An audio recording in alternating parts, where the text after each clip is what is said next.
Hello and welcome to this art workshop provided by Arts for All Nevada and Washoe County School District. So today what we're going to do is we're going to do a picture of some stars with its rays coming out or going to it. And what we're trying to do is create the illusion of space or depth on a flat piece of paper.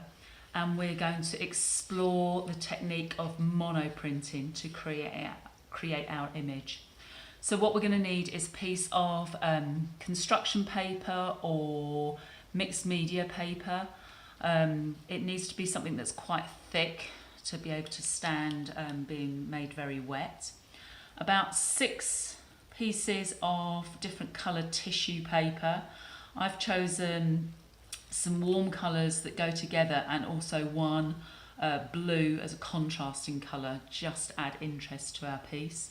A ruler, a piece of paper towel, at least big enough to cover the whole of the paper, a pencil, a small cup, and a spray bottle just containing water in it. So while I move that all to the side, I should let you know that this project will need some time to dry in between stages. So just think about that while you're doing your planning of what you're going to do. So the book I've got to you is How to Catch a Star. Once there was a boy, and the boy loved stars very much. Every night the boy watched the stars from his window and wished he had one of his very own. He dreamed how this star might be his friend and how they would play hide and go seek and take long walks together. The boy decided he would try to catch a star. He thought that getting up early in the morning would be best, because then the star would be tired from being up in the sky all night. So the next day he set out at sunrise, but he could not see a star anywhere. He sat down and waited for one to appear. He waited and he waited. He ate lunch and waited, and after dinner he waited some more. Finally, just before the sun was about to go away, he saw a star. The boy tried to jump up and grab it, but he could not jump high enough. So very carefully he climbed to the top of the tallest tree he could find, but the star was still way out of reach. He thought he might lasso the star with his life belt from his father's boat, but it was much too heavy for him to carry. He thought he could fly up in his spaceship and just grab the star, but his spaceship had run out of petrol last Tuesday when he flew to the moon. Perhaps he could get a seagull to help him fly up into the sky to reach his star. But the only seagull he could find didn't want to help at all. The boy thought he would never catch a star. Just then he noticed something floating in the water.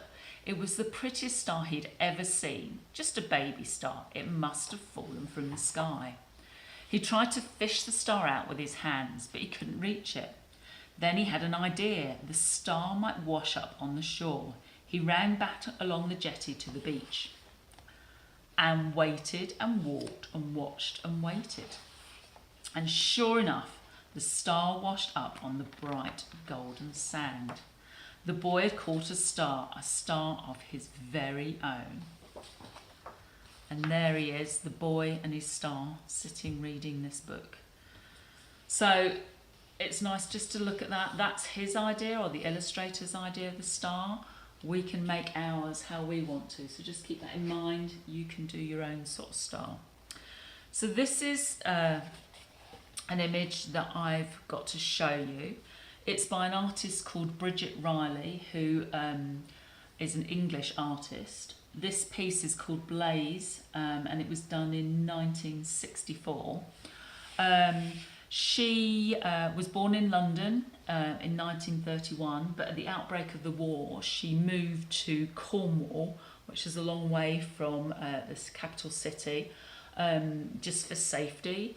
And she spent a lot of time walking along the coastline, exploring caves and looking at reflections in rock pools along the beach. And she also became fascinated at looking at how the waves on the ocean changed with different times of day and different weather. After that, she returned back to London and she studied at Goldsmiths College and the Royal College of Art, where she started to develop in her painting style, and she liked painting in what they called a semi-impressionist style, which means it was almost like a quick look at something, so it was quite a loose and just an idea of things that you could see rather than showing all the detail. And that developed into what they call pointillism, which is where you make painting just using lots of little dots of colour, and then the eye blends those colours into making it look like a solid object. And then she moved on to exploring different colours and how they looked next to each other and how they would almost look like they were moving or vibrating. She travelled a lot around the world and looked at different cultures and how they use colour within their artwork, and what sort of visual effects that would have.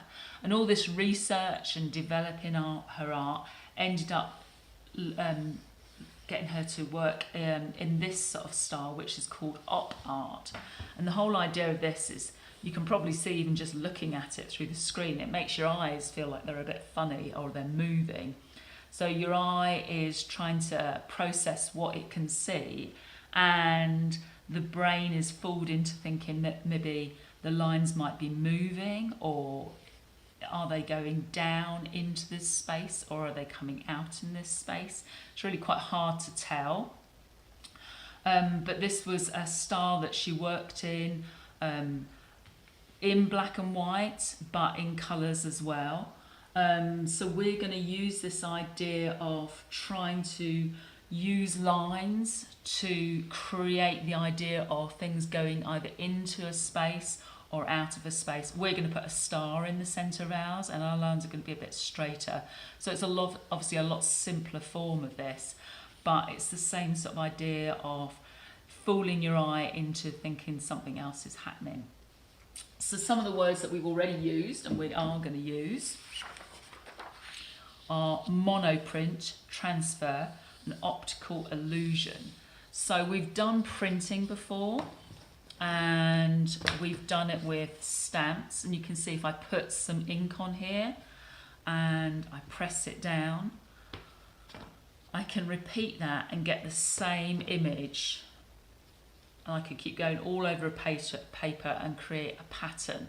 So that's the sort of way that we usually think of printing. A monoprint is when we get just one image. So I am going to paint it, and I'm just using tempera paint. I'm just painting over the surface, and then I'm actually going to take some away. We'll make it into a spiral because that's what we're doing today. And then I'm going to turn that over and print it down. You can see my spiral there, but I can only get one print of that. You can see it's gone now. So it's just one print of those. Transfer is literally what I've just done. So I've taken the paint from one piece of paper or one piece of foil, and I've put it on another surface. So we're going to transfer the colour from our tissue paper onto our paper. An optical illusion is where you're fooling your eye or your brain into thinking that there is something different going on in the paper. And artists use it a lot if you think about where we're trying to make a flat paper look as if it's three-dimensional or it's got some depth to it. So this is a picture that if you concentrate on the white, you can probably see a vase shape, but if you concentrate on the black area, you can see these faces looking at each other. So it's trying to create the illusion of something that actually isn't there on the piece of paper. So let's get started onto our actual project. So we're going to need our white paper. Let's move all these things out of the way so we have a little bit of room. First thing I would do is use whatever size cup you're doing and just draw around it lightly, and it doesn't need to be in the middle. We can use can be asymmetrical and it can be off to the side. And then we're actually going to start with our tissue paper. Now you can cut it. It's quite difficult to cut tissue paper. If you do cut it, use several pieces together and that will make it a little bit easier. I like it with a sort of jagged edge, so I'm actually going to use my ruler. I'm going to lay it down next to the edge, about how thick I want them to be, so about 3/4 of an inch maybe. And then I'm just going to press down with it and tear along that straight edge. And I'm going to go all the way along. You're going to get some bumps, it might even rip in half, it's absolutely fine. Just the torn edge is a little bit more interesting than a cut edge. And we want your work to be as different as we can make it. And I've got one big long strip there. And now I'm actually going to tear that 3 times. And I'm going to make them different lengths. So I'm going to do one short one, one really long one, and then I'm going to split this one in half. So I've torn it 3 times. So I've got 4 parts. And I'm just going to move those to the side. I'll turn them up so that you can see them. I'm going to put them well out of the way because I'm going to make my paper wet now. And I'm just going to use my spray bottle with water. I'm going to spray over the whole thing. Sometimes it's quite a nice idea to put these in a dish or a shallow tray to keep them separate from the water, but that's entirely whatever you've got available. And then all you're going to do is you're going to lay your paper, your tissue paper, around your circle. Some can be close, some can be far away. Try not to go inside, try and have it all on the outside.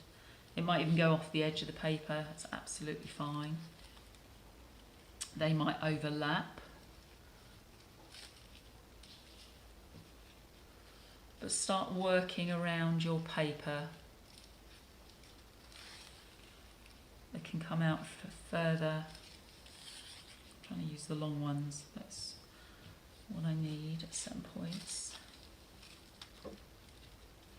And then just keep working round, filling in as much of the paper as you can. I'm trying to sort of separate the colours out so that we've got different colours, so that we can see them. And have a look if I haven't used a lot of one colour on one side. Try and balance it out and spread it out. I'm working round. When we come to printing it, you'll probably find the light one won't show up very much, but what it does is give some lighter spaces within your design, and that in itself actually adds interest. So I haven't got any blue on this side, so I'm actually going to put this blue there. Keep going round. The water on it is literally just holding things in place. If it becomes a little bit dry, you can put a little bit more water on just to hold it while you're still working round. So I've still got some spaces here, so I'm actually going to tear some of these long pieces up so that I can use these, or you can obviously tear some more pieces. So I've covered most of the area here. I've got a little bit of a gap there. And then what you're going to do is you are going to spray over it again. Now, if it's not sticking, you might need to hold it in place just so it doesn't fly away when you put the water on. If it does, just put it back. It's not really a problem. But we need to make it quite wet. And you can see what's happening, that the colours are starting to blend together.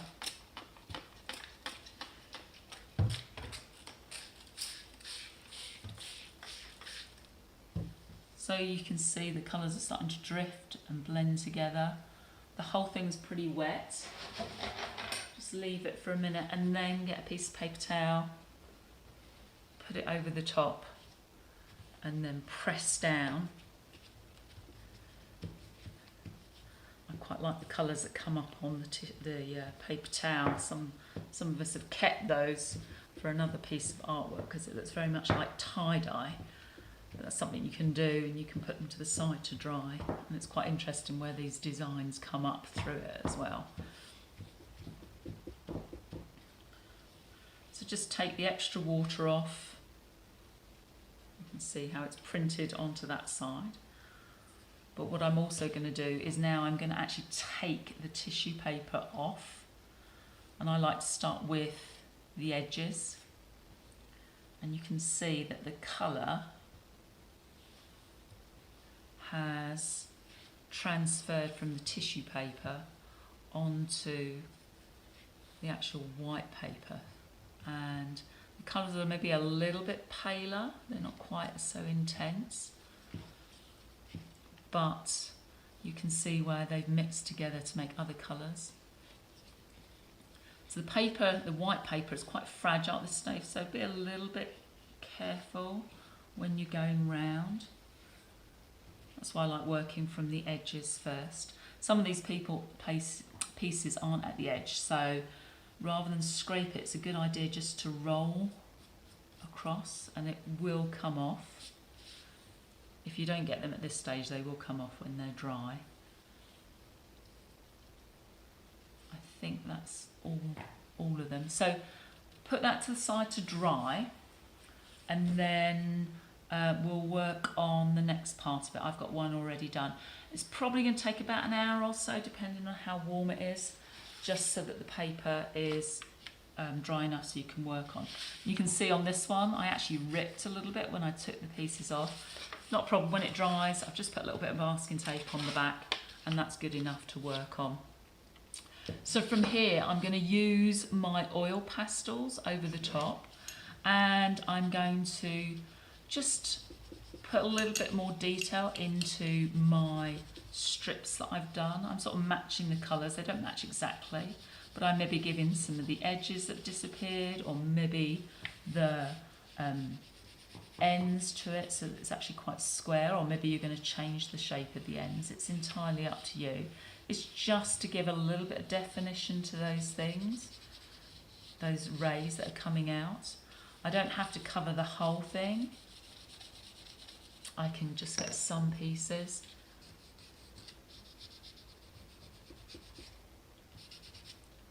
I've got some different oranges. Just keep working your way through, and you can see how they're just sort of coming out a little bit more, making them stand up more.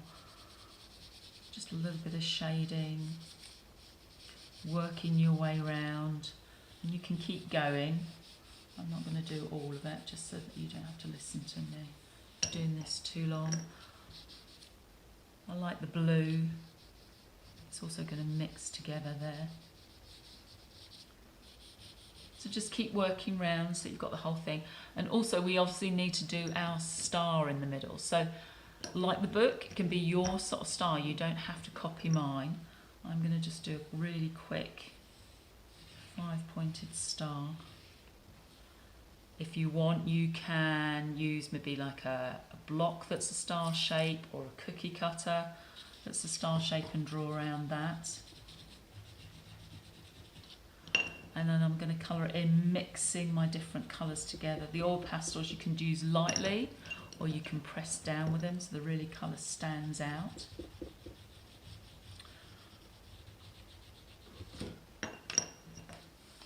Oh, that needs some pink in there. I haven't used any of that pink yet. So make your star go all the way around.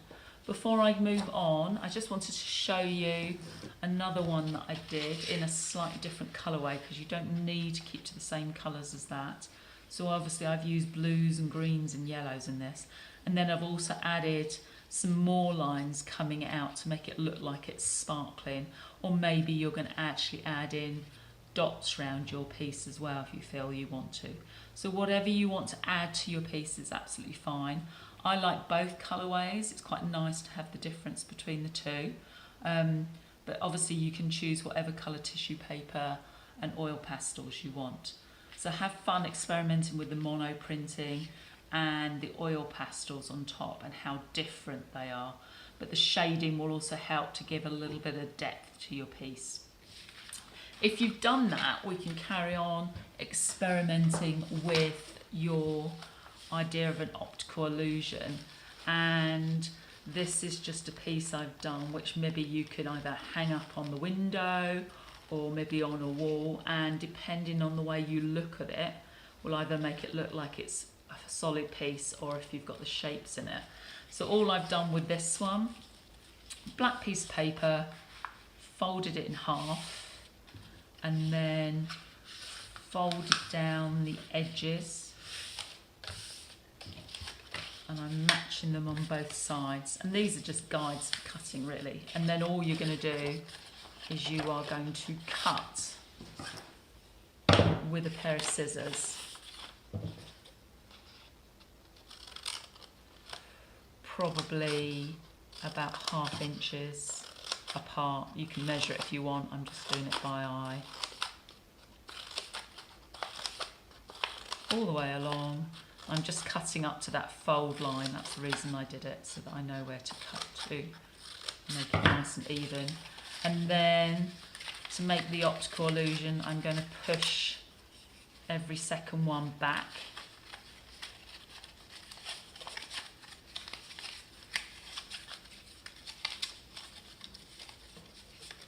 And then refold it, just to really make sure that the folds are all the right way. You can leave it like that. I decided to actually get a piece of tissue, fold it as well, and then I glued that onto the back. And the reason I put the tissue on there, because I thought it would be nice to maybe hang it up by a window, and then you'll have the light coming through. Or maybe if you're in a class and you all do one, you could put it on the wall so you have back them up together and you've got different colours coming through your optical illusion. So have fun playing with how you can fool your eye into thinking that there's depth on your piece of paper, and create your own optical illusion. Thank you for joining me, and I'll see you next time. Bye.